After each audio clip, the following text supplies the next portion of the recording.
ನಮಸ್ಕಾರ. ಟಿವಿ ನನ್ನ ಈ ವಿಶೇಷ ಕಾರ್ಯಕ್ರಮಕ್ಕೆ ತಮ್ಮೆಲ್ಲರಿಗೂ ಆದರದ ಸ್ವಾಗತ. ನಾನು ರಂಗನಾಥ್ ಭಾರದ್ವಾಜ್. ಇಡೀ ದೇಶದಲ್ಲಿ ಒಂದು ಸಂಭ್ರಮ ಸಡಗರ ಕಳೆ ಕಟ್ಟಿಬಿಟ್ಟಿದೆ. ಯಾಕೆಂದರೆ ಅಯೋಧ್ಯೆಯಲ್ಲಿ ರಾಮಲಲ್ಲಾನ ಪ್ರಾಣ ಪ್ರತಿಷ್ಠಾಪನೆ 22ನೇ ತಾರೀಕಿಗೋಸ್ಕರ ಜನ ಕಾಯ್ತಾ ಇದ್ದಾರೆ. ಒಂದೆರಡು ದಿನಗಳು ಮಾತ್ರ ಬಾಕಿ ಉಳಿದಿರುವಂಥದ್ದು. ಇಂಥ ಸಂದರ್ಭದಲ್ಲಿ ಶ್ರೀ ರವಿಶಂಕರ್ ಗುರೂಜಿ ಏನು ಹೇಳ್ತಾರೆ? ಯಾಕಂದರೆ ಬಹಳಷ್ಟು ಪ್ರಶ್ನೆಗಳಿದೆ. ಹಲವಾರು ಜನರು ಹಲವಾರು ಪ್ರಶ್ನೆಗಳನ್ನು ಹಾಕ್ತಾ ಇದ್ದಾರೆ. ಇದರಲ್ಲಿ ರಾಜಕೀಯ ಸೇರಿದೆ, ಇದರಲ್ಲಿ ತಮ್ಮ ಚಿಂತನೆಗಳನ್ನೆಲ್ಲವನ್ನೂ ಕೂಡ ಸುರಿತಾ ಇದ್ದಾರೆ. ಇಂಥ ಸಂದರ್ಭದಲ್ಲಿ ಗುರುಗಳ ಅಭಿಪ್ರಾಯ ಏನು? ಬನ್ನಿ ಅವ್ರ ಜೊತೆಗೆ ನಾವು ಚರ್ಚೆ ಮಾಡ್ತಾ ಇದ್ದೀವಿ. ವಿಶೇಷ ಕಾರ್ಯಕ್ರಮಕ್ಕೆ ತಮಗೆ ಸ್ವಾಗತ ಗುರುಗಳೇ. ನನ್ನ ಮೊದಲನೇ ಪ್ರಶ್ನೆ, ನಾನು ಆರಂಭದಲ್ಲಿ ಒಂದು ಮಾತನ್ನು ಹೇಳಿದೆ. ಇಡೀ ದೇಶ ಸಡಗರದಲ್ಲಿದೆ, ಸಂಭ್ರಮದಲ್ಲಿದೆ, ಒಂಥರ ಇಡೀ ದೇಶಕ್ಕೆ ಹಬ್ಬ. ಏನಂತೀರಿ ಈ ಸಂದರ್ಭದಲ್ಲಿ? ನಿಜವಾಗ್ಲೂ ಅದು 500 ವರ್ಷಗಳಿಂದ ಕಾಯ್ತಾ ಇರ್ತಕ್ಕಂಥ ಒಂದು ಸನ್ನಿವೇಶ, ಒಂದು ಗಡಿ ಇವಾಗ ಪ್ರಾಪ್ತವಾಗಿದೆ ನಮ್ಮ ದೇಶಕ್ಕೆ. ಎಷ್ಟು ಸಂಘರ್ಷಗಳಾಗಿದೆ, ಎಷ್ಟು ಜನ ಬಲಿದಾನ ಕೊಟ್ಟಿದ್ದಾರೆ ಈ ಒಂದು ಉದ್ದೇಶಕ್ಕೋಸ್ಕರ. ಅದು ಆ ಕ್ಷಣಕ್ಕೆ ಎಲ್ಲರೂ ಕಾತರದಿಂದ ಕಾಯ್ತಾ ಇದ್ದಾರೆ. ತಾವು ಕೂಡ ಬಹಳ ಕಾತರದಿಂದ ಎದುರು ನೋಡ್ತಾ ಇದ್ದೀರಿ. ನಾವು ಹೋಗ್ತಾ ಇದ್ದೀವಿ ಅದಕ್ಕೆ. ಓಕೆ, ನೋಡಿ, ಸಪ್ತಮೋಕ್ಷದಾಯಕ ನಗರಗಳಲ್ಲಿ ಅಯೋಧ್ಯೆ ಮೊದಲನೇದು. ಎಂಥ ಒಂದು ದುಸ್ಥಿತಿ ಅಂತಂದರೆ ಅದಕ್ಕೇ ಮೋಕ್ಷ ಸಿಕ್ಕಿರಲಿಲ್ಲ. ಅದಕ್ಕೆ ನೀವು ಹೇಳ್ದಂಗೆ 500 ವರ್ಷಗಳ ಕಾಲ ಹೋರಾಟ ಮಾಡಿದ್ದೀವಿ. 500 ವರ್ಷಗಳ ಹೋರಾಟದ ಫಲ ಇವತ್ತು ಅದಕ್ಕೆ ಮೋಕ್ಷ ಸಿಕ್ಕಿರುವಂಥದ್ದು. ಇಂಥ ಸಂದರ್ಭದಲ್ಲಿ ತಾವೇನು ಹೇಳ್ತೀರಿ? ಆ ಸ್ಥಾನವನ್ನು ಇವಾಗ ಎಷ್ಟು ಸುಂದರವಾಗಿ ಮಾಡಿದ್ದಾರೆ. ಅದೇ ಯಾವುದೇ ಧರ್ಮಕ್ಕೆ ರಾಜಾಶ್ರಯ ಇಲ್ಲದಿದ್ದರೆ ಆ ಧರ್ಮ ಮುಂದೆ ಬರೋಕ್ಕಾಗೋದಿಲ್ಲ. ಎಂಥ ಮಾತು! ಇವಾಗ ನೋಡಿ, ನಮ್ಮ ಮೈಸೂರಲ್ಲಿ ರಾಜಾಶ್ರಯ ಇದ್ದಿದ್ದರಿಂದ ಕಲಾಕಾರರಾಗಲಿ, ಧಾರ್ಮಿಕ ಸಂಸ್ಥೆಗಳು, ಸಂಘಗಳು, ಶಿಕ್ಷಾ ಸಂಸ್ಥೆಗಳು ಇವೆಲ್ಲ ಬೆಳಿಲಿಕ್ಕೆ ಸಾಧ್ಯವಾಯಿತು. ಹಿಂದೆ ಕೂಡ ನಮ್ಮ ದೇಶದಲ್ಲಿ ರಾಜಾಶ್ರಯ ಕೊಟ್ಟಿದ್ದರಿಂದನೇ ಜೈನ ಪರಂಪರೆ ಚೆನ್ನಾಗಾಯಿತು, ಬೌದ್ಧ ಪರಂಪರೆ ಚೆನ್ನಾಗಾಯಿತು. ಹಾಗೆ ಭಾರತದ ಪ್ರತಿಯೊಬ್ಬರ ಒಂದು ಜೀವನದಲ್ಲೂ ಹಾಸು ಹೊಕ್ಕಾಗಿರ್ತಕ್ಕಂಥ ರಾಮಾಯಣ, ಮಹಾಭಾರತ ಇವೆರಡು ಗ್ರಂಥಗಳು ಭಾರತಕ್ಕೆ ಅಲ್ಲ, ಇಡೀ ಪ್ರಪಂಚದಲ್ಲಿ ಇರ್ತಕ್ಕಂಥ ಎಲ್ಲ ಸನಾತನರಿಗೂ, ಹಿಂದೂಗಳಿಗೂ ಆ ಒಂದು ಮುಖ್ಯವಾದ ಕ್ಷೇತ್ರವು ಇವತ್ತು ಕಂಗೊಳಿಸ್ತಾ ಇದೆ ಅನ್ನೋದು ಬಹಳ ಹೆಮ್ಮೆಯ ವಿಷಯ. ಸೊ ಕೆಲವೊಂದು ಅಪಸ್ವರಗಳು ಕೂಡ ಇವೆ. ನಾನು ತಮಗೊಂದು ಪ್ರಶ್ನೆ ಕೇಳಬೇಕು ಅಂತ, ಯಾಕಂದರೆ ಇದು ಬಹಳಷ್ಟು ಜನರು ಈ ಕೇಳುವಂಥ ಪ್ರಶ್ನೆ, ಅಂದರೆ ವಿಭಿನ್ನವಾಗಿ ಯೋಚನೆ ಮಾಡುವಂಥವ್ರು. ಈ ಮಂದಿರ ಯಾಕೆ ಬೇಕಿತ್ತು ಅನ್ನುವಂಥದ್ದು ಪ್ರಶ್ನೆ. ನೋಡಿ, ಕೆಲವರೆಲ್ಲ ಇವಾಗ ಇದೇ ಪ್ರಶ್ನೆ ಕೇಳ್ತಾರೆ, ಜೀವನ ಯಾಕೆ ಬೇಕಿದೆ ಅಂತ ಅಂದ್ಬಿಟ್ಟು ಎಷ್ಟೋ ಜನ ಆತ್ಮಹತ್ಯೆ ಮಾಡ್ಕೋತಿದ್ದಾರೆ. ಇವತ್ತು ಪ್ರತಿ 40 ಸೆಕೆಂಡಲ್ಲಿ ಒಬ್ಬ ವ್ಯಕ್ತಿ ಡಿಪ್ರೆಸ್ ಹೋಗಿಬಿಟ್ಟು ಆತ್ಮಹತ್ಯೆ ಮಾಡ್ಕೋತಾ ಇದ್ದಾನೆ. ಈ ಡಿಪ್ರೆಸ್ಡ್ ಮನುಷ್ಯರಿಗೆ ಯಾವುದು ಯಾಕೆ ಬೇಕಿತ್ತು ಅಂತಾರೆ. ಕ್ರಿಕೆಟ್ ಯಾಕೆ ಬೇಕಿತ್ತು, ಸಂಭ್ರಮ ಯಾಕೆ ಬೇಕಿದೆ, ಅಷ್ಟೊಂದು ದುಡ್ಡು ಖರ್ಚು ಮೈಸೂರಿನ ದಸರಾ ಯಾಕೆ ನಾವು ಆಚರಿಸ್ತಾ ಇದ್ದೀವಿ, ಹೀಗೆ ಯಾಕೆ ಬೇಕಿತ್ತು ಅಂತ ಮಾಡಿಕೊಂಡ್ರೆ ಅದಕ್ಕೆ ಅರ್ಥ ಇಲ್ಲ. ನಮ್ಮ ಸಂಸ್ಕೃತಿಯ, ನಮ್ಮ ಆತ್ಮಬಲವನ್ನು ಹೆಚ್ಚು ಮಾಡಲಿಕ್ಕೆ ನಮ್ಮ ಧರ್ಮಕ್ಷೇತ್ರಗಳು, ನಮ್ಮ ಐತಿಹಾಸಿಕ ಕ್ಷೇತ್ರಗಳಿಗೆ ನಾವು ಮಹತ್ವ ಕೊಡಲೇಬೇಕು. ನೋಡಿ, ಹಂಪಿ ಇವತ್ತು ಪ್ರಪಂಚದಲ್ಲೇ ಒಂದು ಮುಖ್ಯ ಸ್ಥಾನವಾಗಿ ಬಂದಿದೆ. ವರ್ಲ್ಡ್ ಹೆರಿಟೇಜ್ ಸೆಂಟರ್ ಆಗಿದೆ. ಯಾರೋ ಕೇಳೋದು, ವರ್ಲ್ಡ್ ಹೆರಿಟೇಜ್ ಸೆಂಟರ್ ಯಾಕೆ ಬೇಕು, ಅದನ್ನು ಯಾಕೆ ನೀವು ಅಲ್ಲಿ ಯಾಕೆ ಎಲ್ಲ ಜೀರ್ಣೋದ್ಧಾರ ಮಾಡ್ತಾಯಿದ್ದೀರಾ, ಅಲ್ಲಿ ಯಾಕೆ ರೋಡ್ಗಳೆಲ್ಲ ದೊಡ್ಡದಾಗಿ ಮಾಡ್ತಾಯಿದ್ರಿ, ಇಷ್ಟು ದುಡ್ಡು ಯಾಕೆ ಖರ್ಚು ಮಾಡ್ತಾಯಿದ್ದಾರೆ ಅಂದರೆ ಅದು ಅರ್ಥಹೀನವಾದದ್ದು. ಆ ಪ್ರಶ್ನೆನೇ ಅರ್ಥಹೀನವಾದದ್ದು. ಹಾಗೆ ಅಯೋಧ್ಯ ಬರೀ ಭಾರತದಷ್ಟೇ ಅಲ್ಲ, ಇಂಡೋನೇಷ್ಯಾ ಆಗಲಿ, ಥೈಲ್ಯಾಂಡ್ ಆಗಿರಲಿ, ಎಷ್ಟೋ ಪೂರ್ವಾತ್ಯ ದೇಶಗಳಿಗೂ ಕೂಡ ರಾಮಾಯಣದ ಜೊತೆಗೆ ಅವ್ರಿಗೆ ಸಂಬಂಧ ಇದೆ. ಕಾಂಬೋಡಿಯಾದಲ್ಲಿ ಅತ್ಯಂತ ದೊಡ್ಡ ದೇಗುಲ ಇದೆ, ನಮ್ಮ ದೇಗುಲ ಇದೆ. ಹಾಗಿರ್ಬೇಕಾದ್ರೆ ನಮ್ಮ ಅಯೋಧ್ಯ ಚಿಕ್ಕ ಚಿಕ್ಕ ಗಲ್ಲಿಗಳು, ಅಲ್ಲಿರ್ತಕ್ಕಂಥ ದುರ್ಗಂಧ, ಈ ಥರ ಎಲ್ಲ ಕೂಡಿರ್ತಕ್ಕಂಥ ಒಂದು ಚಿಕ್ಕ ಒಂದು ಹಳ್ಳಿಗೂ ಇದಾಗಿರ್ತಕ್ಕಂಥ ಒಂದು ಕ್ಷೇತ್ರವು ಇವತ್ತು ಕಂಗೊಳಿಸ್ತಾ ಇದೆ ಅಂತಂದರೆ ಸರ್ಕಾರದ ಸಹಯೋಗ ಇಲ್ಲದಿದ್ದರೆ ಆಗೋದಿಲ್ಲ ಅದು. ಸೊ ಇಷ್ಟೆಲ್ಲ ಗೊತ್ತಿದ್ದು ಕೂಡ ತಾವೊಂದು ಮಾತನ್ನು ಹೇಳಿದ್ರಿ, ಏನಂದರೆ ಒಂದು ಮಾತಿದೆ, ಈ ನಾನಿಲ್ಲದ ವಿಶ್ವ ಏನಾದರೂ ಏನಂತೆ ಅನ್ನುವಂಥ ಒಂದು ಮಾತಿದೆ. ಕೆಲ ಜನಗಳದ್ದು ಆ ರೀತಿಯ ಮನೋಭಾವನೆ. ಅಂದರೆ ಇದು ಯಾಕೆ ಬೇಕು, ಏನು ಎತ್ತ, ಇವೆಲ್ಲ ಪ್ರಶ್ನೆಗಳನ್ನು ಹಾಕ್ತಾರೆ. ಆದರೆ ದುರದೃಷ್ಟಕರ ಸಂಗತಿ ಅಂತಂದರೆ ಇವು ನಮ್ಮಲ್ಲಿ ಮಾತ್ರ ಅಂತ ಜನಗಳಿದ್ದಾರೆ ಅಂತ ಅನಿಸ್ಬಿಡುತ್ತೆ ಕೆಲವು ಸಂದರ್ಭಗಳಲ್ಲಿ. It's very unfortunate. ಅಲ್ಲ, ಇದು ಯಾಕೆ ಬೇಕು ಅನ್ನೋ ಪ್ರಶ್ನೆ ಕರೆಕ್ಟು. ಆದರೆ ಅದು ಇರ್ತಕ್ಕಂಥ ಸ್ಥಾನ ಕೆಟ್ಟದು. ಈ ಡ್ರಗ್ಸ್ ಎಲ್ಲ ತೊಗೊಂಡೋಗಿ ಈ ಡ್ರಗ್ಸ್ ಯಾಕೆ ಬೇಕು ನಮಗೆ, ಇಷ್ಟೊಂದು ಮದ್ಯ ಸೇವನೆ ಯಾಕೆ ಬೇಕಾಗಿದೆ, ಜಗಳ ಯಾಕೆ ಬೇಕು, ಚಿಕ್ಕ ಚಿಕ್ಕ ವಿಷಯಕ್ಕೆಲ್ಲ ತೊಗೊಂಡು ಕಾಲು ಕೆರ್ಕೊಂಡು ಜಗಳಕ್ಕೆ ಮಾಡ್ತಾ ಇರ್ತೀವಿ ನಾವು. ಇವೆಲ್ಲ ಯಾಕೆ ಬೇಕು? ಜೀವನ ಇರೋದು ಕ್ಷಣಿಕ, ಸ್ವಲ್ಪ ವರ್ಷಗಳಷ್ಟೇ. ಈ ವರ್ಷದಲ್ಲಿ ಅರ್ಧ ಟೈಮ್ ನಾವು ನಿದ್ದೆನಲ್ಲೇ ಕಳೆದ್ಬಿಡ್ತೀವಿ. ಮಿಕ್ಕ ಉಳಿದ ಸಮಯದಲ್ಲಿ ಎಲ್ಲರೂ ಉತ್ಸವವನ್ನು ಆಚರಿಸೋಣ, ಪ್ರೀತಿ ವಿಶ್ವಾಸದಿಂದ ಜೀವನ ನಡೆಸೋಣ ಅನ್ನೋದು ಬಿಟ್ಟು ಚಿಕ್ಕ ಚಿಕ್ಕ ವಿಷಯಗಳಂತ ತೆಗೆದುಕೊಂಡು ಮೊಕದ್ದಮೆ ಮಾಡ್ಕೊಳ್ಳೋದು, ಒಬ್ಬರ ಮೇಲೊಬ್ಬರು ಚಾಡಿ ಹೇಳೋದು, ದೂರ ಹೇಳೋದು, ಇಂಥದ್ದೆಲ್ಲ ಮಾಡ್ಕೊ. ಇದಕ್ಕೆ ಈ ಪ್ರಶ್ನೆನ ಉಪಯೋಗಿಸ್ಬೇಕು, ಇದು ಯಾಕೆ ಬೇಕು ಅಂತ. ಅಂದರೆ ಕೇಳುವಂಥದಕ್ಕೆ ಕೇಳಬೇಕು ಈ ಪ್ರಶ್ನೆ. ಕೇಳೋದು ಸೊ ಇದೆಲ್ಲದರ ಜೊತೆಗೆ ಕೆಲವರು ಹೇಳಿದ್ದಾರೆ, ನಾವು ಕಾರ್ಯಕ್ರಮದ ಉದ್ಘಾಟನೆಗೆ ಹೋಗಲ್ಲ, ಶಂಕುಸ್ಥಾಪನೆ ನಾವು ಹೋಗಲ್ಲ, ಪ್ರಾಣ ಪ್ರತಿಷ್ಠಾಪನೆಗೆ ನಾವು ಹೋಗಲ್ಲ ಅನ್ನುವಂಥ ಮಾತು ಕೆಲ ಪಕ್ಷಗಳು, ಕೆಲ ರಾಜಕೀಯ ಮುಖಂಡರುಗಳು ಹೇಳ್ತಾ ಇದ್ದಾರೆ. ನೋಡಿ, ಪ್ರತಿಯೊಬ್ಬರಿಗೂ ಅವರವರ ಭಿನ್ನಾಭಿಪ್ರಾಯಗಳಿರ್ತದೆ. ಲೋಕೋ ಭಿನ್ನ ರುಚಿಗೆ ಹೇಳೋ ಹಾಗೆ ಅವ್ರು ಹೋಗಲ್ಲ ಅಂದರೆ ಅವ್ರ ಅಭಿಪ್ರಾಯ. ಅದಕ್ಕೆ ನಾವು ಏನು ಮಾಡ್ತೀವಿ? ಯಾರಿಗೂ ಕಂಪಲ್ಷನ್ನೂ ಇಲ್ಲ. ನಿಧಾನಕ್ಕೆ ಹೋಗಲಿ, ಯಾವಾಗ ಬೇಕು ಹೋಗಲಿ. ಅಲ್ಲ, ಯಾಕಂದರೆ ಈ 500 ವರ್ಷಗಳ ಹೋರಾಟ, ಯಾರೂ ಇದಕ್ಕೆ ಈ ರಾಮ ಮಂದಿರಕ್ಕೆ ಎದುರು ಮಾಡ್ಕೊಳ್ಳೋ ಅಂಥ ಪರಿಸ್ಥಿತಿಗೆಲ್ಲ ಮುಗಿದು ಹೋಗ್ಬಿಟ್ರಿ. ನಮ್ಮಲ್ಲಿ ಯಾವಾಗ ಆ ಸುಪ್ರೀಂ ಕೋರ್ಟಿಂದ ಈ ವರ್ಡಿಕ್ಟ್ ಬಂತು, ನಮ್ಮ ಮಂದಿರದ ಪರವಾಗಿ ಅಲ್ಲಿ ದೇವಸ್ಥಾನ ಕಟ್ಟಬೇಕು ಅನ್ನೋದೊಂದು ದೇವಸ್ಥಾನಕ್ಕಾಗಿ ಕೊಟ್ಟರು ಆ ಜಾಗ, ಆವತ್ತೇ ಜನಗಳಿಗೆ ಇದಾಯಿತು, ಇವತ್ತೇ ಒಂದು ಉತ್ಸಾಹ ಮಾಡೋಣ, ಉತ್ಸಾಹ ಇತ್ತು, ಉತ್ಸವ ಮಾಡೋಣ ಅಂತ ಸಂಭ್ರಮದಿಂದ ಈ ಗಡಿಯನ್ನು ನಾವು ಸೆಲೆಬ್ರೇಟ್ ಮಾಡೋಣ ಅಂತ ಅವ್ರ ಮನಸ್ಸಲ್ಲಿತ್ತು, ಆಚರಿಸೋಣ ಅಂತ. ಆದರೆ ಆವಾಗ ಆಚರಿಸಿದರೆ ಒಂದು ಸಮುದಾಯದ ಮನಸ್ಸಿಗೆ ದುಃಖ ಉಂಟಾಗಬಹುದು, ಬೇರೆಯವ್ರಿಗೆ ಯಾವ್ದರೂ ಇದರಿಂದ ನೋವಾಗ್ಕೂಡ್ದು ಅನ್ನೋ ಉದ್ದೇಶದಿಂದ ಆ ಸಂಭ್ರಮ ಅವಾಗೇನೂ ಮಾಡಿಕೊಡ್ದು ಅಂತ ಅದನ್ನು ಮುಚ್ಚಿಟ್ಟದು. ಈಗ 5 ವರ್ಷ ತನಕ ಅದನ್ನು ಮನಸ್ಸು ಜನದಲ್ಲಿ ಸಂಭ್ರಮವನ್ನು ವ್ಯಕ್ತಪಡಿಸ್ಲಿಕ್ಕೆ ಕಾತರಿಸ್ತಾ ಇದ್ರು. ಇವಾಗ ಗಡಿ ಬಂದಿದೆ, ಸ್ಪ್ರಿಂಗನ್ನು ಒತ್ತಿ ಹಿಡ್ದಂಗಾಯ್ತು ಅಂತ. ಒತ್ತಿ ಹಿಡ್ದಂಗಾಯ್ತು. ಅದು ಒಳ್ಳೇದಾಯ್ತು, ಅದು ಒಳ್ಳೇದಾಯ್ತು. ಓಕೆ, ಈ ಹೋಗಲ್ಲ ಅನ್ನುವಂಥವ್ರಿಗೆ ತಮ್ಮ ಹಿತವಚನ ಏನು? ಅವರು ಹೋಗಲ್ಲ ಅಂತ ಅನ್ಬೋದು, ಆದರೆ ರಾಮನಿಗೆ ಎದುರಾಗಿ ನಿಂತ್ಕೋತೀನಿ ಅಂತ ಯಾರು ಹೇಳೋಕ್ಕಾಗೋದಿಲ್ಲ, ಅದಕ್ಕೆ ವಿರೋಧ ಮಾಡೋಕ್ಕಾಗೋದಿಲ್ಲ ಯಾರು. ಓಕೆ, ನೀವು ಹೋಗ್ದಿರಾ ಇರಿ ಪರವಾಗಿಲ್ಲ, ಆದರೆ ಇದು ಯಾವುದೇ ಒಂದು ಪಾರ್ಟಿದು ಅಥವಾ ಒಂದು ಸಮುದಾಯದ್ದು ಅಂತ ಅಂದ್ಬಿಟ್ಟು ಅದಕ್ಕೆ ವಿರೋಧ ಮಾಡೋಕ್ಕೆ ಹೋದರೆ ಅದು ಬುದ್ಧಿವಂತಿಕೆ ಅಲ್ಲ ಅಂತ ನಾನು ಹೇಳ್ತೀನಿ. ಓಕೆ, ಇದೆಲ್ಲದರ ಜೊತೆಗೆ ಈ ಹಲವಾರು ಸಂಗತಿಗಳನ್ನು ಹೇಳ್ತಾ ಇದ್ದಾರೆ ನೋಡಿ. ಇನ್ನು ದೇವಸ್ಥಾನವೇ ಮುಗಿದಿಲ್ಲ, ಇನ್ನು ಕಾಮಗಾರಿನೇ ಮುಗಿದಿಲ್ಲ, ಬರೀ ಗರ್ಭಗುಡಿ ಮಾತ್ರ ಮಾಡಿದ್ದಾರೆ, ಮೊದಲನೇ ಮಹಡಿ ಮಾತ್ರ ಆಗಿದೆ, ಇನ್ನು ಎರಡನೇ ಮಹಡಿನೇನೂ ಆಗಿಲ್ಲ. ಇಂಥ ಸಂದರ್ಭದಲ್ಲಿ ಅಪೂರ್ಣವಾದಂಥ ದೇಗುಲವನ್ನು ಇಂಥ ತರಾತುರಿನಲ್ಲಿ ಉದ್ಘಾಟನೆ ಮಾಡುವಂಥದ್ದು ಏನಿತ್ತು ಅನ್ನುವಂಥ ಪ್ರಶ್ನೆ ಭಾಳ ಸಹಜವಾಗಿ ಒಂದು ಪ್ರಶ್ನೆ ಹೇಳುತ್ತೆ. ನಿಜಕ್ಕೂ ಶಾಸ್ತ್ರ ಏನು ಹೇಳುತ್ತೆ ಇದಕ್ಕೆ ಸಂಬಂಧಪಟ್ಟಂಗೆ? ಈ ರೀತಿ ದೇವಸ್ಥಾನಗಳನ್ನು ಉದ್ಘಾಟನೆ ಮಾಡಬಾರ್ದಾ? ನೋಡಿ, ಹೊಸದಾಗಿ ಎಲ್ಲೋ ಒಂದು ದೇವಸ್ಥಾನ ಕಟ್ಟರೆ ಅದು ಇದೊಂದು ಅಭಿಮತ ಆಗಿದೆ. ಏನು ದೇವಸ್ಥಾನ ಪೂರ್ತಿಯಾಗಿ ಶಿಖರ ಸ್ಥಾಪನೆ ಆದಮೇಲೆ ಕುಂಭಾಭಿಷೇಕ ಅಂತ ಹೇಳ್ತೀವಿ, ಅದನ್ನು ಆವಾಗ ಮೂರ್ತಿ ಸ್ಥಾಪನೆ ಮಾಡ್ತೀವಿ, ಪ್ರತಿಷ್ಠಾ ಮಾಡೋದು. ಅದು ಆ ಮಾತು ಇದೆ, ಅದು ಪದ್ಧತಿನಲ್ಲಿ ಇದೆ ಹೀಗೆ. ಆದರೆ ನೀವು ನೋಡಿದ್ರೆ ರಾಮೇಶ್ವರದ ರಾಮಲಿಂಗದ ಪ್ರತಿಷ್ಠಾಪನೆ ಅವನು ಮೊದಲು ಮಾಡ್ದ, ಆಮೇಲೆ ದೇವಸ್ಥಾನ ಬಂತು ಅಲ್ವಾ. ಬದ್ರಿಕಾಶ್ರಮದಲ್ಲಿ ಬದ್ರಿನಾಥಲ್ಲಿ ಆ ಮೂರ್ತಿ ಮೊದಲು ಅಲ್ಲಿ ಪ್ರತಿಷ್ಠೆ ಆಗಿತ್ತು, ಆಮೇಲೆ ರಾಜ ಮಹಾರಾಜರು ಹೋಗಿ ಆ ದೇವಸ್ಥಾನವನ್ನು ನಿರ್ಮಾಣ ಮಾಡಿದ್ರು. ಹೀಗೆ ಈ ಎರಡೂ ಪಕ್ಷ ಇದೆ. ಎಷ್ಟೋ ಕಡೆ ದೇವಸ್ಥಾನ ಮೊದಲಿರ್ತದೆ, ಆಮೇಲೆ ಅದನ್ನು ರಾಜ ಮಹಾರಾಜರು ದೊಡ್ಡದಾಗ ಅದನ್ನೇ ಮೇಲೆ ಮಾಡ್ಕೋತಾ ಹೋಗ್ತಾರೆ. ಅದು ಏನು ತಪ್ಪೇನಿಲ್ಲ.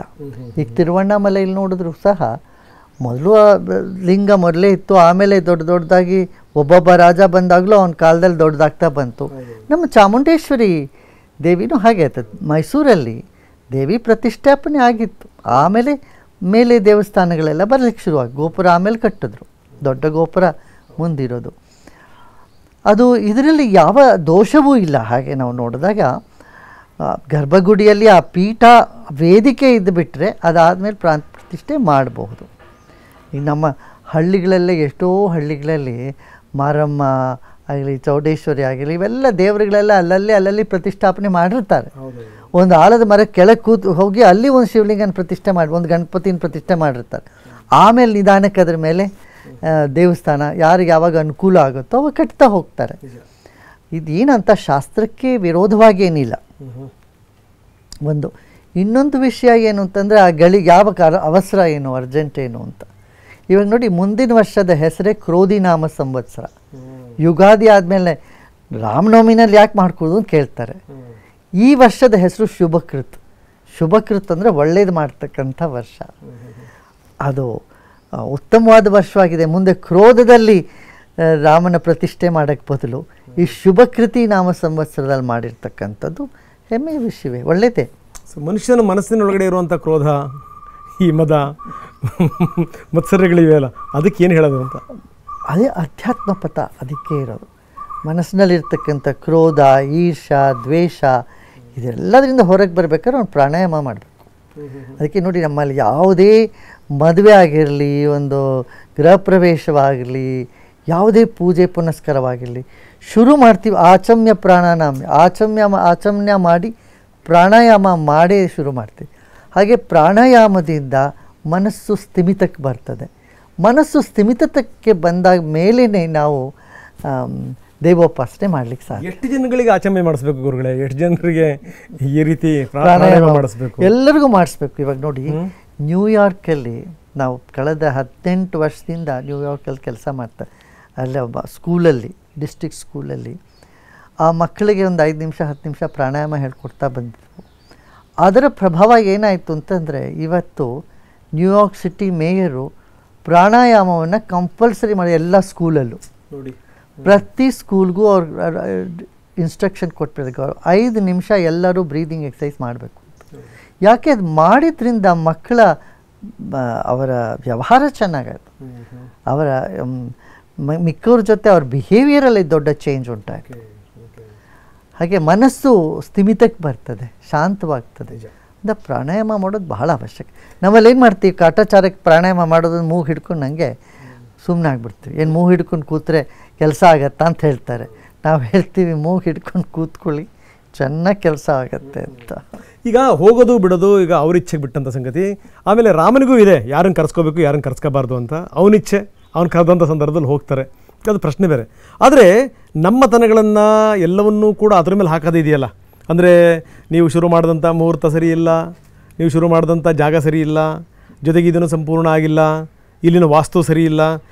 ನನ್ನ ಪ್ರಶ್ನೆ ಒಂದನೇ, ಇಲ್ಲಿ ಸರಿ ಇಲ್ಲದೇ ಇರುವಂಥದ್ದು ವಾಸ್ತುನೋ ಅಥವಾ ಈ ವಸ್ತುನೋ ಅಂತ. ನೋಡಿ, ಲೋಕೋ ಭಿನ್ನ ಮತ, ಎಲ್ಲರೂ ಬೇರೆ ಬೇರೆ ಥರ ಅವರವರ ಅಭಿಮತ ಇದೆ. ಅದೇ ಭಾರತದ ಶ್ರೇಷ್ಠತೆ. ನಮ್ಮ ಸೌಂದರ್ಯ ಏನು ಅಂದರೆ, ನಾವು ಎಲ್ಲ ಥರದ ವಿಚಾರದ ವಾರವನ್ನು ಜೊತೆ ಕರ್ಕೊಂಡು ಹೋಗ್ತೀವಿ. ಶಾಸ್ತ್ರ ಒಂದಲ್ಲ, ಶಾಸ್ತ್ರದಲ್ಲೂ ತತ್ವ ಸಮನ್ವಯ ತದ ಹೇಳಿಬಿಟ್ಟಿದ್ದಾರೆ. ಅದಕ್ಕೆ ಈ ಥರ ಬೇರೆ ಬೇರೆ ಅಭಿಪ್ರಾಯಗಳು ಉಂಟಾಗತ್ತೆ, ಅದನ್ನು ಸಮನ್ವಯ ಮಾಡ್ಕೊಂಡು ಹೋಗಬೇಕು.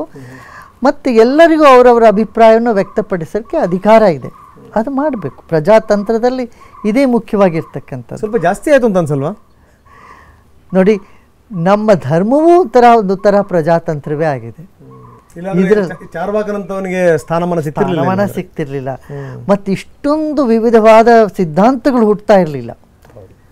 ನಮ್ಮಲ್ಲಿ ಎಷ್ಟು ಸಿದ್ಧಾಂತಗಳಿದೆ, ಅದ್ವೈತ, ವಿಶಿಷ್ಟಾದ್ವೈತ, ಶಕ್ತಿ ವಿಶಿಷ್ಟಾದ್ವೈತ, ಎಷ್ಟೆಲ್ಲ ಇದೆ, ದ್ವೈತ, ಹೀಗೆ ಹಲವಾರು ಸಿದ್ಧಾಂತಗಳು ಒಂದು ಶೇಖರವೇ, ಒಂದು ಸಂಗ್ರಹವೇ ನಮ್ಮ ಸನಾತನ ಧರ್ಮ. ಆದ್ದರಿಂದ ಇದು ಪುರಾತನವೂ ಹೌದು, ನಿತ್ಯ ನೂತನವೂ ಹೌದು.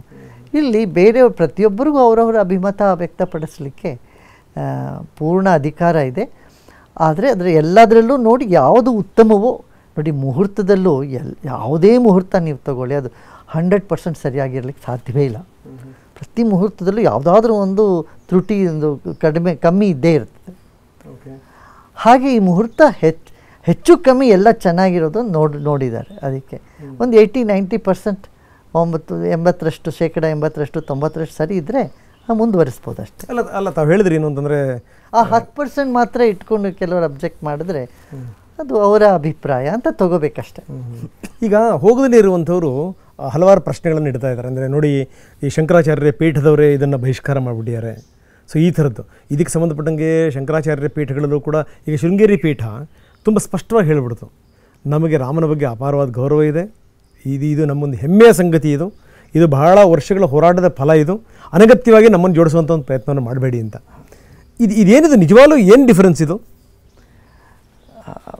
ಅದರಲ್ಲಿ ಹೆಚ್ಚು ಸಮಯ ವ್ಯರ್ಥ ಮಾಡೋದು ಅವಶ್ಯಕತೆ ಇಲ್ಲ. ಯಾಕೆಂತಂದರೆ ಎಲ್ಲ ನಾನು ಆಗಲೇ ಹೇಳಿದ ಹಾಗೆ ಬೇರೆ ಬೇರೆ ಜನ ಬೇರೆ ಬೇರೆ ಥರ ಅಭಿಪ್ರಾಯ ಹೇಳ್ತಿರ್ತಾರೆ, ಮಸಾಲೆ ಹಾಕ್ತಿರ್ತಾರೆ, ಅದಕ್ಕೆ ಧೂಪ ಹಾಕ್ತಿರ್ತಾರೆ. ಆದರೆ ಈಗ ಜನರಲ್ಲಿ ತುಂಬ ಉತ್ಸಾಹ ಇದೆ ಇಡೀ ದೇಶದಲ್ಲಿ. ದೇಶದ ಹಳ್ಳಿಗಳಲ್ಲೂ ಜನ ಮುಂದೆ ಬರ್ತಾ ಇದ್ದಾರೆ. ಅದು ಕರ್ನಾಟಕಕ್ಕೆ ತುಂಬ ಒಳ್ಳೆಯ ಹೆಮ್ಮೆಯ ವಿಷಯ. ಯಾಕೆಂದರೆ ಕರ್ನಾಟಕಕ್ಕೂ ಅಯೋಧ್ಯೆಗೂ ಭಾಳ ಹತ್ತಿರದ ನಂಟು ಅಂತ ಕಂಡು ಬರ್ತಾ ಇದೆ. ನೋಡಿ, ಅಲ್ಲಿ ಶಿಲೆಯು ನಮ್ಮ ಕರ್ನಾಟಕದಿಂದ ಹೋಗಿದೆ. ಹನುಮಂತ ನಮ್ಮ ಕರ್ನಾಟಕದವನು, ರಾಮನ ಪಟ್ಟ ಭಕ್ತ ಹನುಮಂತ ನಮ್ಮ ಇಲ್ಲಿ ಕಿಷ್ಕಿಂದೆ, ನಮ್ಮ ಹಂಪಿಯಿಂದ ಅಲ್ಲಿಂದ ಬಂದವು, ನಂಜನಾದ್ರಿಯಿಂದ. ಹಾಗಿರೋದ್ರಿಂದ ಮತ್ತು ಈ ಜಡ್ಜ್ ಸುಪ್ರೀಂ ಕೋರ್ಟ್ ಜಡ್ಜಲ್ಲಿ ಅವರು ನಜೀರ್ ಅವರು ನಮ್ಮ ಕರ್ನಾಟಕದವರು, ಇಲ್ಲಿ ಅವರು. ಮತ್ತು ಅದಕ್ಕೆ ಮೀಡಿಯೇಷನ್ ಮಾಡಿದ್ದು ಅವರು, ಆ ಕಮಿಟಿನಲ್ಲೂ ನಮ್ಮನ್ನೇ ಇದು ಮಾಡಿದರು. ಹಾಗಾಗಿ ಕರ್ನಾಟಕಕ್ಕೂ ಮತ್ತು ಅಯೋಧ್ಯೆಗೂ ರಾಮನಿಗೂ ಬಹಳ ಹತ್ತಿರದ ನಂಟು ಅಂತ ನಾವು ತಿಳಿ ಬರ್ತಾ ಇದ್ದು, ಗೊತ್ತಾಗ್ತಾ ಇದೆಯಲ್ಲ. ಪದೇ ಪದೇ ಸಾಬೀತಾಗ್ತಾ ಇದೆ. ಯಾಕಂದರೆ ನೋಡಿ, ಶಿಲೆನೂ ಇಲ್ಲಿದ್ದೇನೆ, ಶಿಲ್ಪಿನೂ ಇಲ್ಲಿಯವರೇ. ಭಾಳ ಭಾಳ ಆಶ್ಚರ್ಯಕರ ಸಂಗತಿ. ನನಗನ್ಸುತ್ತೆ ಯಾವಾಗಲೂ ಅಹಲ್ಯ ಹೆಂಗೆ ಸಾವಿರಾರು ವರ್ಷಗಳ ತನಕ ಕಾಯ್ತಾ ಇದ್ದಲ್ಲ, ರಾಮನ ಪಾದಸ್ಪರ್ಶದಿಂದ ನನಗೊಂದು ಮುಕ್ತಿ ಸಿಗಬೇಕು ಅನ್ನೋಂಥ ಕಾರಣಕ್ಕೋಸ್ಕರ ನನಗನ್ಸುತ್ತೆ ಲಕ್ಷಾಂತರ ವರ್ಷಗಳಿಂದ ರಾಮನಿಗಿಂತ ಮೊದಲನೇ ಈ ಶಿಲೆ ಬಂದು ಕೂತಿತ್ತಾನೆ ಇಲ್ಲಿ ಅಂತ. ಶಿಲೆ ಇಲ್ಲಿದ್ದಿರ್ಬೇಕು ನೋಡಿ. ಅದೇ ನಮ್ಮ ಹತ್ರ ಅರ್ಚಕಸ್ಯ ಪ್ರಭಾವೇನ ಶಿಲಾಭವತಿ ಶಂಕರ. ಅಲ್ಲಿ ಆ ಶಿಲೆಯನ್ನು ಆ ಶಿಲ್ಪಿ ಇದು ಮಾಡಿದ್ರು ಕೂಡ ಅದನ್ನು ದೇಗುಲದಲ್ಲಿ ಹೂಡಿ ಅಲ್ಲಿಯ ಮಂತ್ರಗಳಿಂದ ಭಾವನೆಗಳಿಂದ ರಾಮನ ಸಾನ್ನಿಧ್ಯ ಅಲ್ಲಿ ಬರ್ತದೆ ಹೊತ್ತು ಬೇರೆ ಬೇರೆ ಇದರಿಂದ ಬರೋದಿಲ್ಲ, ಬೇರೆ ಯಾವ ಕಾರಣದಿಂದ ಬರೋದಿಲ್ಲ. ಜನಗಳ ಭಾವನೆ ಯಾವುದರಲ್ಲಿ ಸೇರಿದೆಯೋ, ಎಲ್ಲಿ ಬಂದಿದೆಯೋ ಅಲ್ಲಿ. ಹಾಗೆ ನೋಡಿದ್ರೆ ಜ್ಞಾನಿಗಳಿಗೆ ನೋಡಿದ್ರೆ ರಾಮ ಎಲ್ಲ ಕಡೆನೂ ಇದ್ದಾನೆ, ಬರೀ ಒಂದು ಶಿಲೆನಲ್ಲಿದೆ ಅಂತ ಅನ್ಕೋಕೂಡ್ದು. ಅಲ್ಲ, ಆದರೂ ಒಂದು ಅದು ಹೇಳ್ತೀವೇನು, ದೇವತೆ ಎಲ್ಲಿದ್ದಾರೆ ಅಂತ ಹೇಳಿದ್ದಕ್ಕೆ ಹೇಳೋದಕ್ಕೆ ಹೇಳ್ತಾರೆ, ಮನುಷ್ಯಾಣಾಂ ಅಪ್ಸು ದೇವತಾ, ಮನೀಷೀನಾಂ ದಿವಿ ದೇವತಾ, ಬಾಲಾನಾಂ ಲೋಷ್ಟಕಾಷ್ಟೇಶು, ಜ್ಞಾನಿನೋ ಆತ್ಮನಿ ದೇವತಾ. ಸಾಧಾರಣ ಜನರಿಗೆ ನೀರಿನಲ್ಲಿ ಭಗವಂತ ಇದ್ದಾನೆ, ಜಲದಲ್ಲಿ ಗಂಗೆ. ನಮ್ಮಲ್ಲಿ ಯಾವುದೇ ಪೂಜೆ ಮಾಡಿದ್ರೂ ಮೊದಲು ಗಂಗೆ ಪೂಜೆ ಮಾಡ್ತೀವಿ, ಕಲಶ ಪೂಜೆ ಮಾಡ್ತೀವಿ, ನೀರಿಗೆ ಇದು ಪೂಜೆ ಮಾಡ್ತೀವಿ, ಬಾಗಿನ ಕೊಡ್ತೀವಿ. ಸೊ ನೀರು ಜೀವಕ್ಕೆ ಪ್ರಧಾನವಾದ, ಅದರಲ್ಲಿ ದೇವತೆ ವಾಸ ಮಾಡ್ತಾರೆ. ಜಲದಲ್ಲಿ ಈಗಲೂ ಅಷ್ಟೇ, ಆ ಪ್ರಾಣ ಪ್ರತಿಷ್ಠೆಯ ಪ್ರಕ್ರಿಯೆಯಲ್ಲೂ ಕಲಶದಲ್ಲಿ ಎಲ್ಲ ನದಿಗಳ, ಪುಣ್ಯ ನದಿಗಳ ತೀರ್ಥವನ್ನು ತಂದಿಟ್ಟು ಅದರಲ್ಲಿ ಆವಾಹನೆ ಮಾಡಿ ಆ ಆವಾಹಿತ ಮಂತ್ರಿತ ಜಲವನ್ನು ಮೂರ್ತಿಯಲ್ಲಿ ಹಾಕಿದ್ರೆ ಮಾತ್ರ ಅಲ್ಲಿ ಆ ಮೂರ್ತಿಗೆ ಪ್ರಾಣ ಬರ್ತದೆ, ಜೀವ ಬರ್ತದೆ, ಸಾನ್ನಿಧ್ಯ ಬರ್ತದೆ ಅಂತ. ಹಾಗೆ ಮನುಷ್ಯಾಣಾಂ ಅಪ್ಸು ದೇವತಾ, ಮನೀಷೀನಾಂ ದಿವಿ ದೇವತಾ. ದಿವ್ಯ ಗುಣಗಳಲ್ಲಿ ಪ್ರಜ್ಞಾವಂತರಿಗೆ ದೇವತೆ ಕಾಣಿಸ್ತಾರೆ, ಜ್ಞಾನಿಗಳಿಗೆ ಅವರ ಆತ್ಮನಲ್ಲೇ ಭಗವಂತ ಆಗಿರ್ತಾನೆ. ಅವ್ರು ಬಾಲಾನಾಂ ಲೋಷ್ಟಕಾಷ್ಟೇಶು, ಸಾಧಾರಣ ಜನಗಳಿಗೆ ಅಷ್ಟು ಜ್ಞಾನ, ಅಷ್ಟು ಆಳವಾದ ಪ್ರಜ್ಞೆ ಇಲ್ಲದೆ ಇರತಕ್ಕಂಥವ್ರಿಗೆ ಅವ್ರಿಗೊಂದು ಶಿಲೆ ಅಥವಾ ಒಂದು ಮೂರ್ತಿ ಇದ್ದಾಗ ಅಲ್ಲಿ ಅವರ ಆ ಭಾವವನ್ನು ಅನುಭವ ಮಾಡ್ತಾರೆ, ಅಲ್ಲಿ ಅವರಿಗೆ ಪ್ರಕಟವಾಗ್ತದೆ. ತಮ್ಮ ಬಗ್ಗೆ ನಾನು ಮಾತಾಡೋದಾದರೆ, ಈಗ ಕೊಲಂಬಿಯಾ ನನಗೆ ಜ್ಞಾಪಕ ಆಗುತ್ತೆ. ಅಲ್ಲಿ ಶಸ್ತ್ರಗಳನ್ನು ಹಿಡಿದಂಥವ್ರು ಶಸ್ತ್ರತ್ಯಾಗ ಮಾಡಿದ್ದಿರ್ಬೋದು. ಜೊತೆಗೆ ನೀವು ಕಾಶ್ಮೀರದ ವಿಚಾರಕ್ಕೆ ಸಂಬಂಧಪಟ್ಟಂಗೂ ಕೂಡ ನೀವು ಸಾಕಷ್ಟು ಪ್ರಯತ್ನ ಪಟ್ಟಿದ್ದೀರಿ. ಇರಾಕ್, ವೆರಿ ಇಂಪಾರ್ಟೆಂಟ್ಲಿ ಒಂದು ಮುಸ್ಲಿಂ ರಾಷ್ಟ್ರಕ್ಕೆ ಹೋಗಿ ತಾವಲ್ಲಿ ರಾಜಿ ಮಾಡಿಸುವಂಥ ಪ್ರಯತ್ನಗಳನ್ನು ಮಾಡಿದ್ರಿ. ಈ ಅಯೋಧ್ಯೆ ವಿಚಾರಕ್ಕೆ ಸಂಬಂಧಪಟ್ಟಂಗೆ ತಾವೇನೇನು ಮಾಡಿದ್ರಿ ಅಂತ? ನಾವು ಅಂಥದ್ದೇನು ಮಾಡಿಲ್ಲ ಅಂತ ನಾವು ಹೇಳ್ತೀವಿ. ಅದು 2001ರಲ್ಲಿ ವಾಜಪೇಯಿ ಅವರು ನಮ್ಮನ್ನು ಕರೆದಿದ್ರು. ಅವ್ರು ಹೇಳಿದ್ರು, ಗುರುದೇವ್ ನೀವು ಇದರಲ್ಲಿ ಸ್ವಲ್ಪ ಮಧ್ಯಸ್ಥಿಕೆ ಮಾಡಿ ಎರಡೂ ಸಮುದಾಯದ ಮಧ್ಯದಲ್ಲಿ ಮಾತಾಡಿ ಒಂದು ಒಪ್ಪಂದಕ್ಕೆ ಕರ್ಕೊಂಬನ್ನಿ ಅಂತ. ಆವಾಗಿಂದ ನಾವು ಸ್ವಲ್ಪ ಶುರು ಮಾಡಿದ್ದು ಆವಾಗ. ಅದ ನಂತರ ಮತ್ತೆ ಮುಸ್ಲಿಂ ಪರ್ಸನಲ್ ಬೋರ್ಡ್ ಅವರು ಕೆಲವು ಸದಸ್ಯರು ನಮ್ಮಲ್ಲಿ ಬೆಂಗಳೂರಿಗೆ ಬಂದಿದ್ದರು. ಹಾಗೆ ನಿರ್ಮೋಹಿ ಅಖಾಡದ ಸಂತರು ಇಲ್ಲಿಗೆ ಬಂದಿದ್ದರು. ಅವರೆಲ್ಲ ನಮ್ಮನ್ನು ಇದೇ ಕೇಳಿದ್ರು. ಅವರು 92 ವರ್ಷದ ವೃದ್ಧ ಸಂತರು, ಅವ್ರ ಕಣ್ಣಲ್ಲಿ ನೀರಿತ್ತು, ನೀರು ಬರ್ತಿತ್ತು. ಅವ್ರು ಹೇಳಿದ್ರು, ಗುರುದೇವ್ ನನ್ನ ಜೀವನ ಕಾಲದಲ್ಲಿ ನಾನು ಆ ದೇವಸ್ಥಾನ ನೋಡ್ಲಿಕ್ಕೆ ಸಾಧ್ಯನಾ? ಅದಕ್ಕೆ ನೀವೇ ದಾರಿ ಮಾಡ್ಕೊಳ್ಬೇಕು, ನೀವು ಮುಂದೆ ನಿಂತ್ಕೊಂಡ್ರೆ ಈ ಕೆಲಸ ಆಗತ್ತೆ ಅಂತ ಅವ್ರ ಜೊತೆಗೆ ಬಂದಿದ್ದರು ಮುಸ್ಲಿಮ್ಸ್ ಕೂಡ. ಹಾಂ, ಇದು ಕೋರ್ಟ್ನಲ್ಲಿ ಸಿಕ್ಕಾಕೊಂಡಿದೆ, ಈ ಲಾಯರ್ಸ್ ಎಲ್ಲ ಇದನ್ನ ಮೇಲೆ ಮುಂದೂಡ್ತಾ ಹೋಗ್ತಾ ಇದ್ದಾರೆ, ಈ ಕೆಲಸ ಆಗೋ ಹಾಗೆ ಕಾಣ್ತಾ ಇಲ್ಲ, ಹೇಗಾದರೂ ನೀವು ಮಾಡಬೇಕು, ಇಂಟರ್ವ್ಯೂನ್ ಮಾಡಬೇಕು. ಆಗ ನಾವು ಶುರು ಮಾಡೋದು. ಆಮೇಲೆ ಸುಪ್ರೀಂ ಕೋರ್ಟು ನಮಗೆ ಹೇಳಿದ್ರು, ನೀವು ಮೀಡಿಯೇಷನ್ ಕಮಿಟಿನಲ್ಲಿ ಬರಬೇಕು. ನಾವು ಹೇಳಿದ್ರು ನಮ್ಮದು ಲಾ ಬ್ಯಾಕ್ಗ್ರೌಂಡ್ ಅಲ್ಲ, ನಾವು ಸೈನ್ಸ್ ಬ್ಯಾಕ್ಗ್ರೌಂಡ್. ನಾವು ಇಲ್ಲ, ಅವರು ಇಲ್ಲ ನೋಡಿ, ಇಲ್ಲಿ ನೋಡಿ 8 ಸಂದೂಕ ಇದೆ, ಇದರಲ್ಲೆಲ್ಲ ರೆಕಾರ್ಡ್ಸ್ ಇವೆ, ಇವೆಲ್ಲ ಟ್ರಾನ್ಸ್ಲೇಟ್ ಮಾಡಿದ್ರೆ ಇವು 18 ಆಗ್ಬೋದು, 16 ಆದರೂ ಆಗ್ಬೋದು, ಅಷ್ಟು ದೊಡ್ಡ ದೊಡ್ಡ ಟ್ರಂಕ್ಗಳು. ಇವೆಲ್ಲ ಓದಲಿಕ್ಕೆ ನಮ್ಗೆ 2 ವರ್ಷ ಆಗಿಬಿಡುತ್ತೆ. ನೀವು ಅದರಿಂದ ನೀವು ಮುಂದುವರೆದು 25 ಪಾರ್ಟೀಸ್ ಇತ್ತು ಅದರಲ್ಲಿ, ಇವ್ರ ಜೊತೆ ಎಲ್ಲ ಕೂತ್ಕೊಂಡು ನೀವು ಮಾತಾಡಬೇಕು. ಕೆಲವೇ ಪಾಯಿಂಟ್ಸಲ್ಲಿ ತೊಗೊಂಬಂದ್ಬಿಟ್ರೆ ನೀವು ನಾವು ಅದನ್ನು ಮುಂದುವರಿಸ್ತೀವಿ. ಮತ್ತು 8 ತಿಂಗಳು ನಾವು ಪ್ರತಿದಿನ 8, 10 ಗಂಟೆ 12 ಗಂಟೆ ಕೂತ್ಕೋತಿದ್ದು ಇವ್ರ ಜೊತೆ ಎಲ್ಲ, ಫೈಜಾಬಾದಲ್ಲೇ ಅಯೋಧ್ಯೆಯಲ್ಲಿ. ಎಲ್ಲ ಪಾರ್ಟಿಯವರು ಬಂದು ಅವರವರ ಪಕ್ಷವನ್ನು ಕೊಡ್ತಾಯಿದ್ರು, ಫೈಲ್ಸು. ಅದು ಏನು ಹೇಳ್ತೀರ, ಲಾಯರ್ಸ್ಗಳಲ್ಲಿ 3-4 ತಲೆಮಾರುಗಳಿಂದ ಅದನ್ನು ಈ ಕೇಸಿಗೆ ಹೋರಾಡ್ತಾ ಬಂದಿದ್ದಾರೆ. ಪರಾಶರನ್ನವ್ರನ್ನ ನೋಡಿ ಜ್ಞಾಪಿಸ್ಕೋಬೇಕು ಈ ಸಂದರ್ಭದಲ್ಲಿ, ವಯೋವೃದ್ಧರು, ಎಂಥ ಅದ್ಭುತವಾದ ಕಾರ್ಯ. ಇಲ್ಲಿ ಅದು ಅಷ್ಟೇ, ಎಲ್ಲ ಪಕ್ಷಗಳ ಲಾಯರ್ಸು ಅಷ್ಟೇ.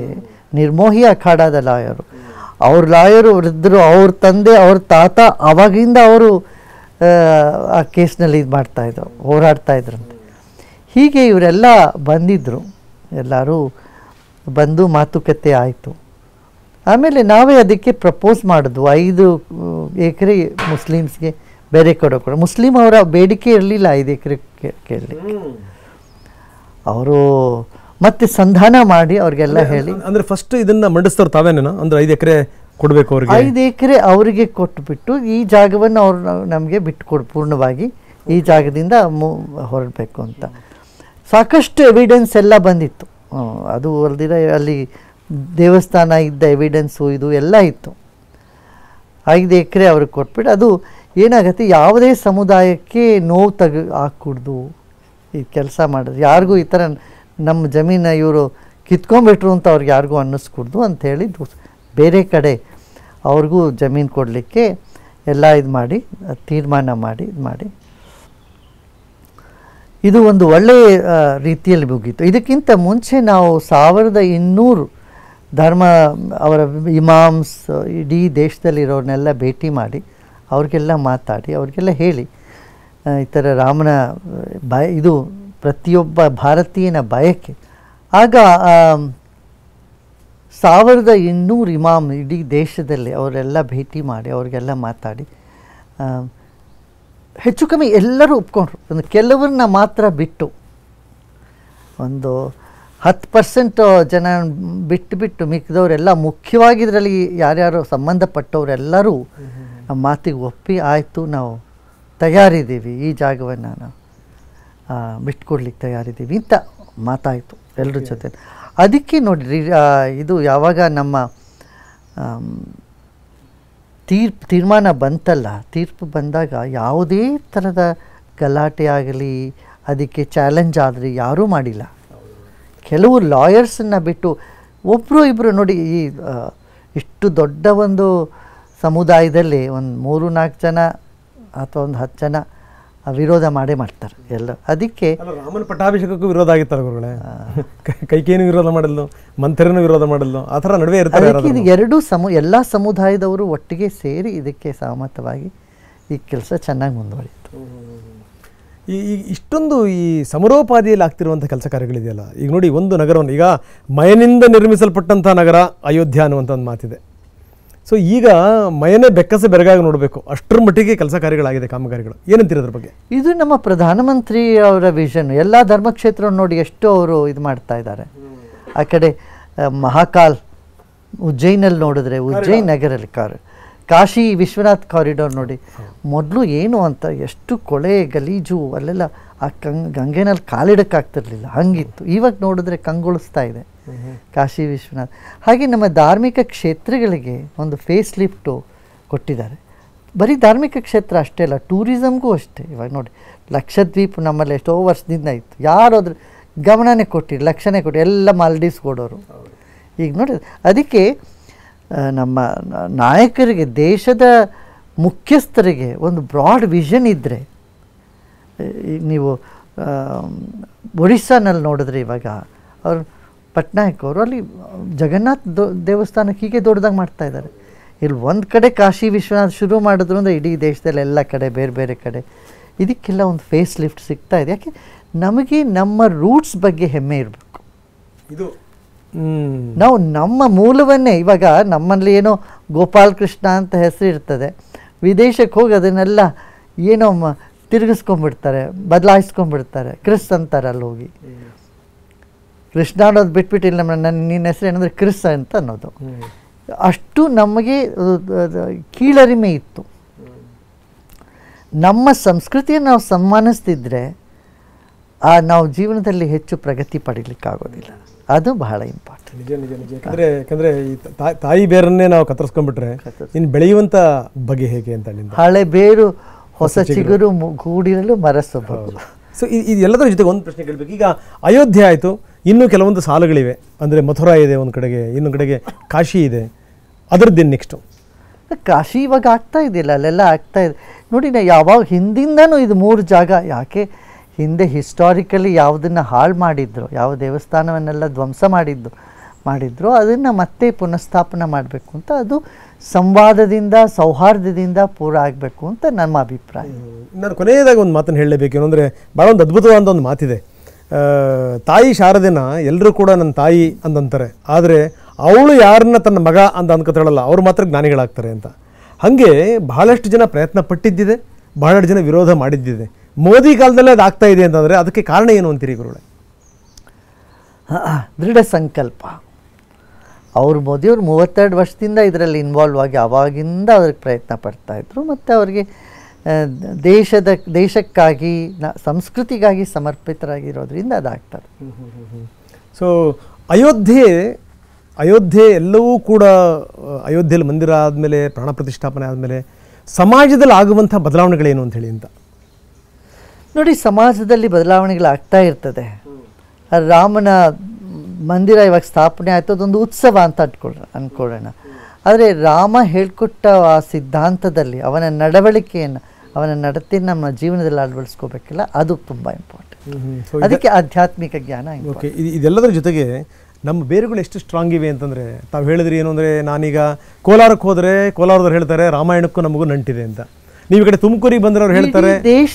ಇಡೀ ದೇಶದಲ್ಲಿ ಎಲ್ಲ ಕಡೆ ನೀವು ಎಲ್ಲಿ ಹೋದ್ರು ಅಲ್ಲೊಂದು ರಾಮನಗರ ಇರುತ್ತೆ, ಅಲ್ಲೊಂದು ರಾಂಪುರ ಇರುತ್ತೆ. ರಾಮನ ಜೊತೆ ಇಷ್ಟೇ ಅಲ್ಲ, ಬರೀ ಭಾರತ ಅಲ್ಲ, ನೀವು ಜರ್ಮನಿಗೆ ಹೋಗಿ ಅಲ್ಲೂ ರಾಂಬಕ್ ಅನ್ನೋ ಜಾಗ ಇದೆ.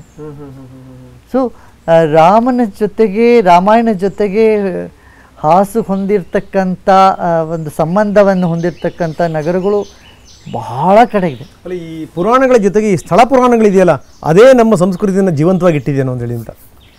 ಹಾಂ, ಅದು ಇದೆ. ನಮ್ಮ ಸಂಸ್ಕೃತಿ ಬಹಳ ಪುರಾತನ ಕಾಲದಿಂದ ಬೆಳೆಸ್ಕೊಂಡ್ಬಂದಿದೆ. ಅದು ಎಲ್ಲ ಇವತ್ತು ಬಹಳ ಅದರ ರಿಲೆವೆನ್ಸ್ ಇದೆ.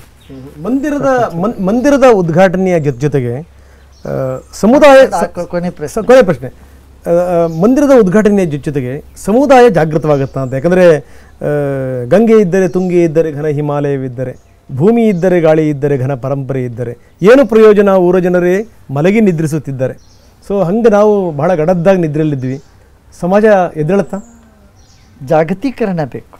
ಸಮಾಜದಲ್ಲಿ ಜನರು ಎಚ್ಚೆತ್ಕೋಬೇಕು. ಬರೀ ಒಂದು ದೇವಸ್ಥಾನ ಕಟ್ಬಿಟ್ರೆ ಎಲ್ಲ ಆಗಿಬಿಡುತ್ತೆ ಅಂತ ಅನ್ಕೋಕೂಡ್ದು. ಇದು ನಮಗೆ ಒಂದು ಹೆಮ್ಮೆ ತರ್ತಕ್ಕಂಥ ವಿಷಯ.